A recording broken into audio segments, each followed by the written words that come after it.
If you sell options, covered calls, cash secured puts, you probably stared at an option chain and wondered which contract is actually the best one to sell or buy.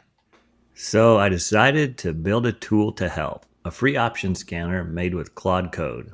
I built it in a few nights. It finds the best options from Yahoo Finance option chains and shows them to you in a chart and two tables.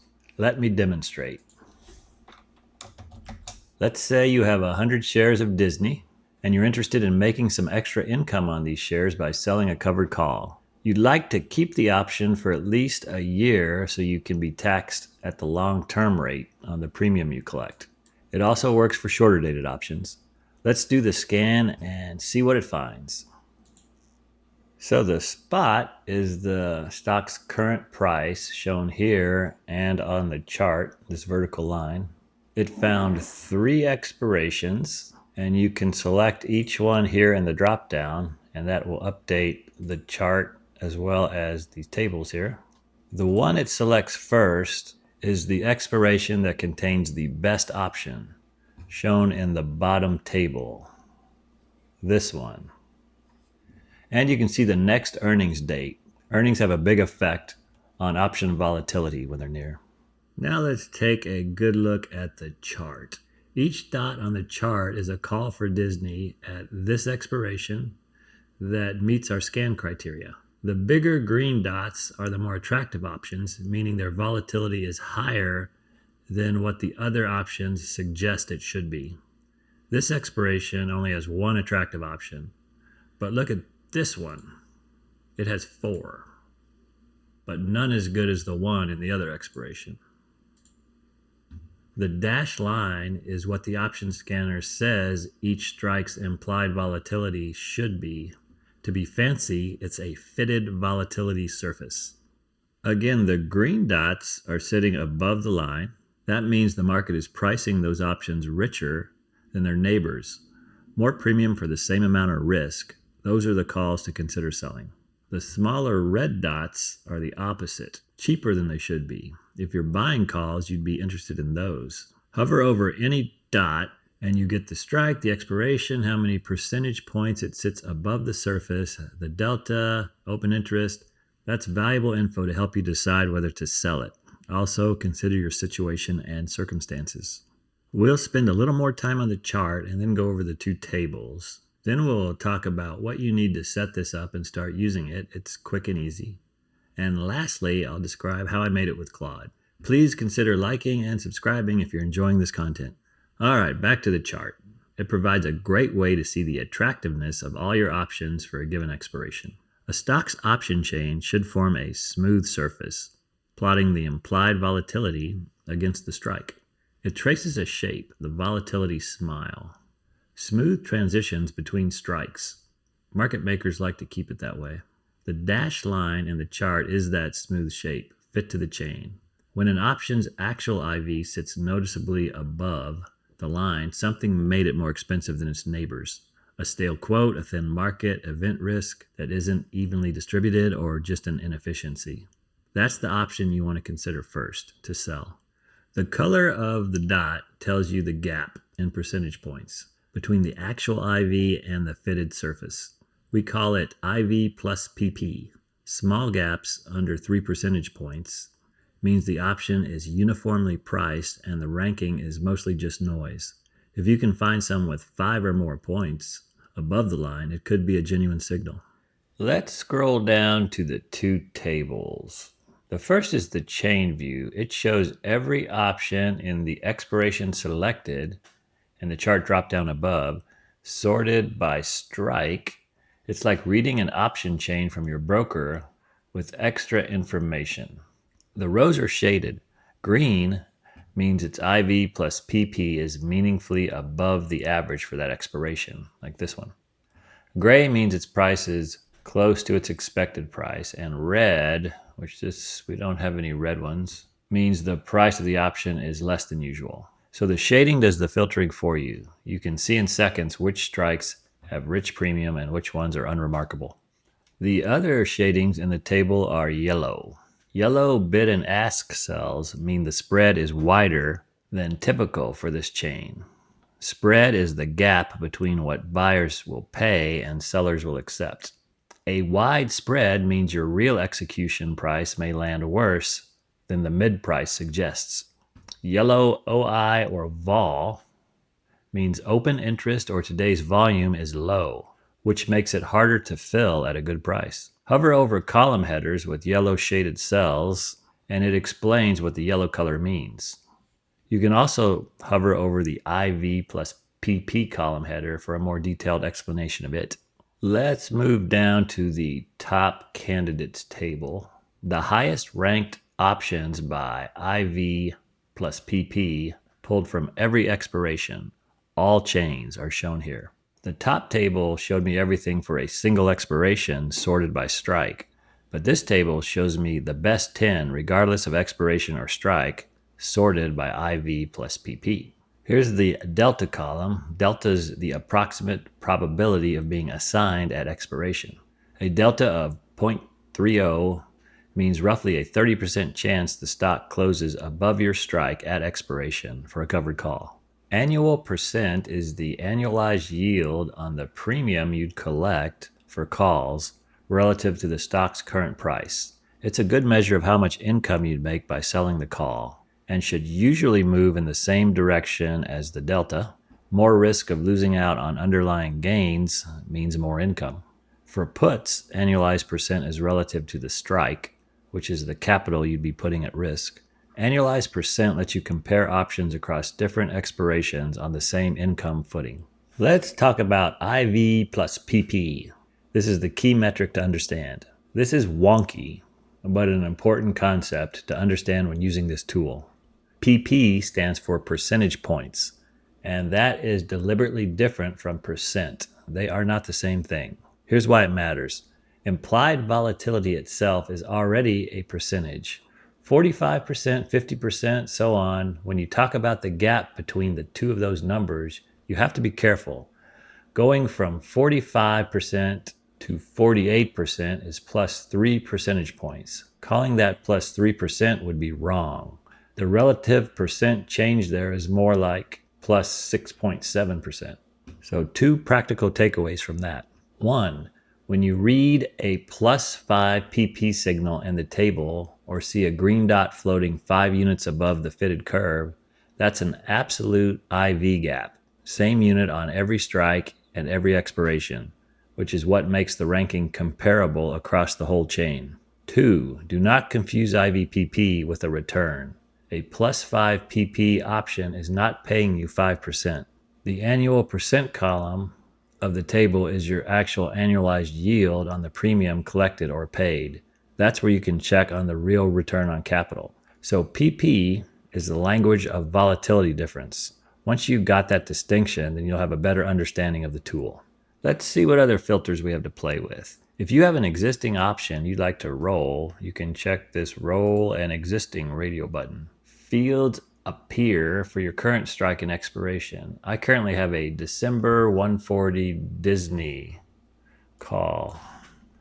I'm considering rolling, so let's put that in. You have to be accurate with your strike and expiration date if you want the net credit to show up correctly. Mine's December 18th, so we'll hit scan and see what it finds. There's the best one we talked about earlier. And here you see a new net credit column show up in both tables. So everything's coming up as a credit here, which is good. The best one would give us a credit of $1.68. If these were negative values, it would be a debit roll, and you'd have to pay more to close the existing call than you're getting for selling the new call. Flip the direction radio button from sell to buy, and several things invert. You're looking for the most underpriced options now. The dots furthest below the curve. In buy mode, the color scale flips. Green now means cheap relative to the surface. So the green dots below the curve are the candidates. You can set it to calls, puts, or both. You can change the minimum days to expiration or the max. 0 means no max. And then you can also set the open interest, the minimum open interest. Here's the delta range slider. The default is 10 to 75. That's a wide range that covers everything from conservative out of the money strikes to some in the money ones. Set this to whatever your preference is. And the top end value lets you control how many candidates you want to see in the bottom top candidate table across all expirations. The portfolio tab is a nice feature that could save you some time. You can upload your entire brokerage transaction log, CSV format. It supports Schwab, Robinhood, Fidelity, and Merrill. You have to tell it which format. The tool detects every open position in the log and scans each one for good options. This doesn't actually upload your log anywhere. It all stays local. I'll do one of my Schwab accounts just to demonstrate. Found 10 positions. It's scanning them all, and it shows you the chart for each one. Now, how would you run this yourself? This is all explained in detail in the Option Scanner README in the repo. Step 1 is to get the repo. Go to the GitHub repository, linked in the description. Either download the zip or clone it, and make sure you're in the stockpile repo.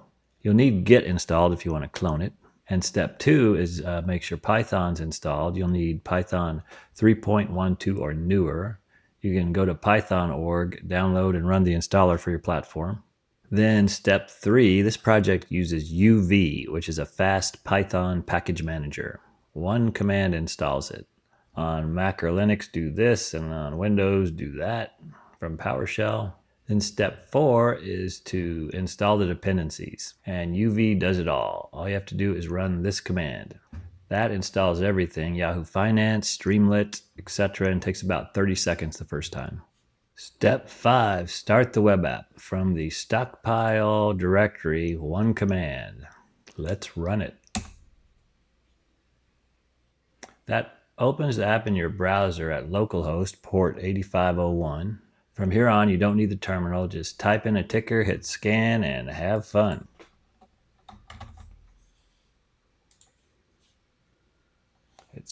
Again, the README in the Option Scanner folder has the full setup instructions. Everything in this video is documented there.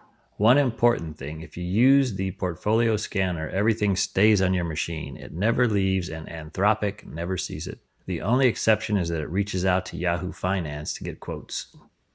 Now let me show you what it actually took to build this, because I think it might surprise you.